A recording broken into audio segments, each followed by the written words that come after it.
বঙ্গবন্ধুর কনিষ্ঠ কন্যা শেখ রেহানার এই বাড়িতে এক সময় আনাগোনা ছিল দেশের প্রভাবশালীদের। গণভবনের বাইরে সময় কাটাতে এখানে আসতেন সাবেক প্রধানমন্ত্রী শেখ হাসিনা ও তার বোন রেহানা। গাজীপুরের মৌচাকের এই প্রাসাদ একদিন ছিল ক্ষমতার প্রতীক, আজ সেটাই অন্ধকারের রাজ্য।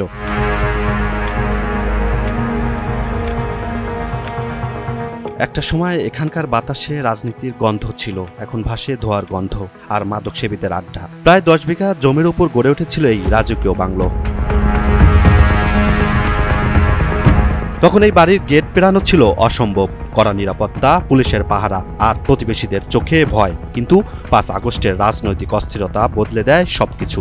আগুনে পুড়ে যায় রাজকীয় বাংলো, ক্ষোভের আগুনে লুট হয়ে যায় শত কোটি টাকার সম্পদ। 5 আগস্টের আগে এখানে শেখ রেহানার বাড়ি বা শেখ হাসিনা প্রধানমন্ত্রী ছিলেন, থাকা অবস্থায় তার বাড়িতে এখানে আসতেন এবং এই জায়গাটা এটা অরিজিনালি শেখ রেহানার এবং শেখ হাসিনা, তারা যেহেতু 2 বোন, তারা এখানে যাতায়াত করত এবং চারিদিকে তারা আইনের দিয়া ঘেরাও করে রাখতো। কোনো লোকজন এই রাস্তাঘাট চলতে দিত না।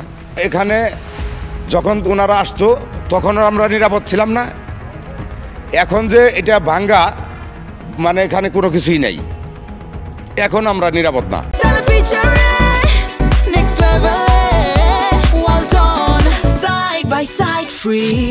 এখন এটি দিনে রাতে অপরাধের স্বর্গ হয়ে উঠেছে। ভাঙা প্রাসাদের প্রতিটা ঘরে এখন অপরাধের গন্ধ। দেয়ালে ঝুলছে পোড়া কাপড় আর মেঝেতে ছড়ানো ইনজেকশন গ্লাস। এতে করে এলাকার পরিবেশ নিয়ে আতঙ্কিত স্থানীয়রা। এখানে আপনার অবৈধ কার্যকলাপ চলে, মাদকের বা অনৈতিক। তো এই হিসাবে আমরা জোর দাবি জানাই যে জায়গাটা, আমাদের পরিবেশটা সুন্দর বজায় হোক। কাদা মাদা তো সবাই খাবে, ফাঁকা জায়গা, নিরিবিলি জায়গা। রাতের হিসাব ওইটা আলাদা। রাতের হিসাব মনে করেন ওই তো কারোর সামনে বলে না। উপজেলা প্রশাসন বলছে সামাজিক নিরাপত্তা জোরদার করা হবে।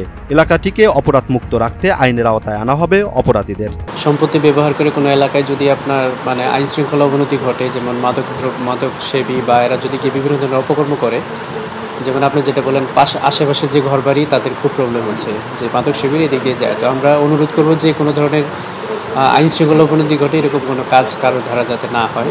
সরকারি দপ্তর যেগুলো আছে তাদেরকে এঙ্গেজ করে আমরা দেখবো যে এলাকাটা দিয়ে কোনো মাদক সেবী যারা আছে এরা যাতে প্রবেশ করে আশেপাশের মানুষের ক্ষতি না করতে পারে, এই বিষয়টা আমরা নিশ্চিত করার চেষ্টা করব।